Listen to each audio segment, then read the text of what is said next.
What's up guys, Kenton here, and today we're doing a couple of episodes on a special request. The first one is the overview of a certain German road bike model for a guy who is 6.1 feet tall or 186 centimeters tall.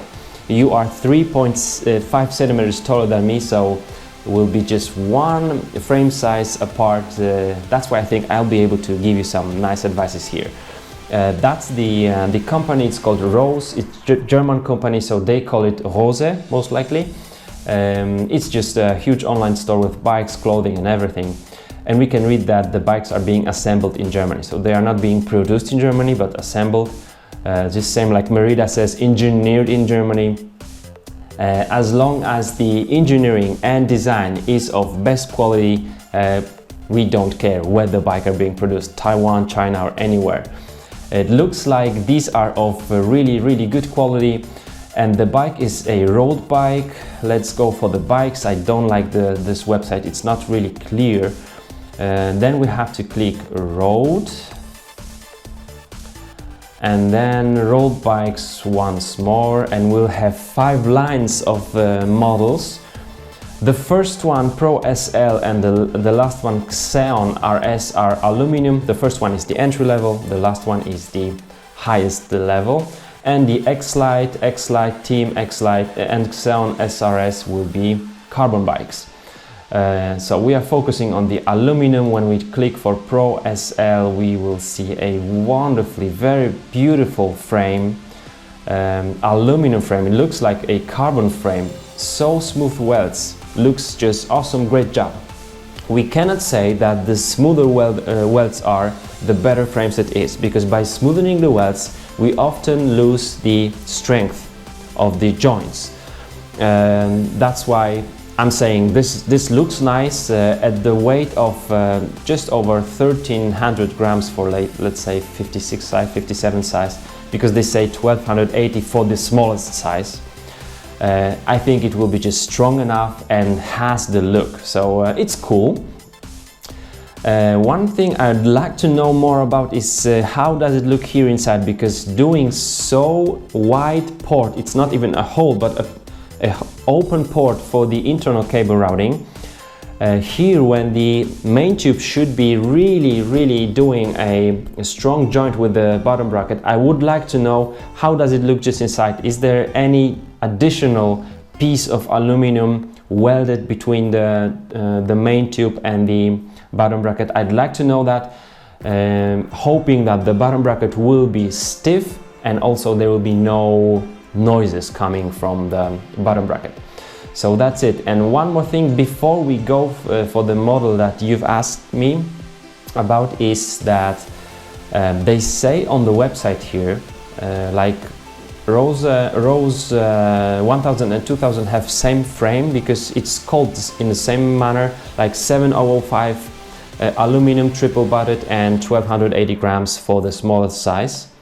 But we can see on the pictures that the frame set of the lowest model 1000 is just different. There will be no smooth welds and just different geometry, different bike.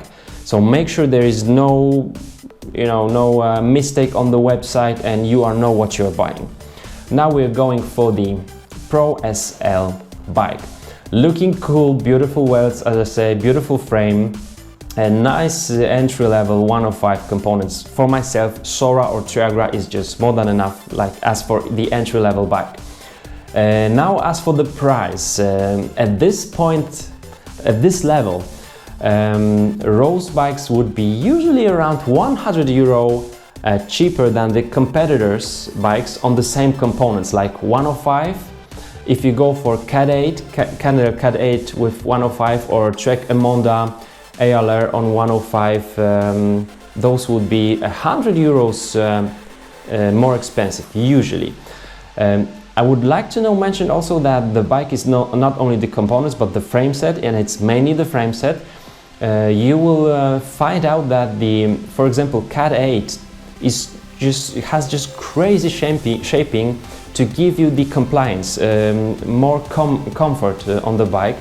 This one doesn't have all those tricks that the bike manufacturers do.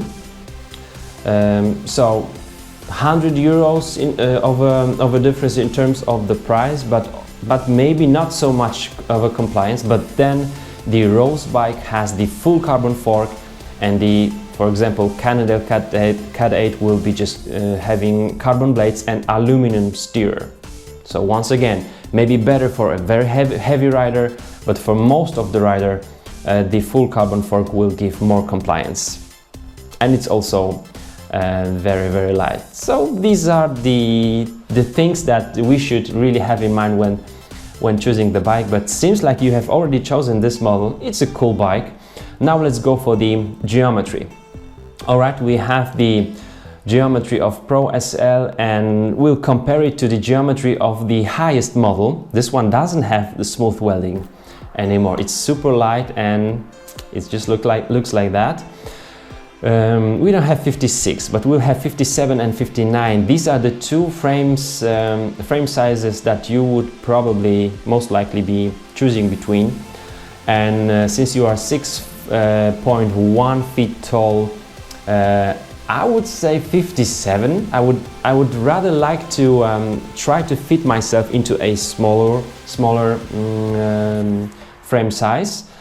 And if we compare the comfy road bike to the racy road bike of Rose, it will be just very clear that the reach of the same frame size will be larger for a racy bike. So for 57 centimeters, the racy version or model is 393. For your Pro SL, it's 389. And the stack will be just opposite. Here we have 578, and on the racy we have 565. So racy, more reach, less stack. Easy. What I like about the sizing here is that both the stack and reach will grow consistently through the different frame sizes. So you will not find like two different frame sizes with same stack or same reach. I like it. I would say most likely 57 centimeters will be just fine for you. You will be able to fit yourself into those two. I'm pretty much sure about it. 57 and 59. If I was going for 57, trying to go for 57, I would like to make sure whether there will be not too much shoe overlap or toe overlap problem, which means hitting the front wheel with your shoes. You can just see that on the other videos on bike fitting that I made and bike sizing. You cannot find those informations on the size chart about the shoe overlap. So I would ask the seller to make some measurements for me. If you'll be able to fit yourself to the bike, that's even better. So most likely 57, but then some things you would like to consider maybe in terms of the handling of the bike will be also the head tube angle. It's not the same here between 57 and 59. The 59 will be longer, will have more reach, and then the head tube angle will be a bit steeper. So the slacker head tube angle will not be that nervous, will be just more stable, but it's not really a lot. It's not a huge difference between those two. Maybe you won't just notice the difference. So 59 centimeters, you have a steeper head tube angle and bit longer wheelbase. Here you have slacker head tube angle and shorter wheelbase. There shouldn't be that much of a difference for those two bikes in terms of the handling of those bikes. Of course, the smaller size will be a little bit lighter. It doesn't really matter, especially when we are talking about the entry-level bikes.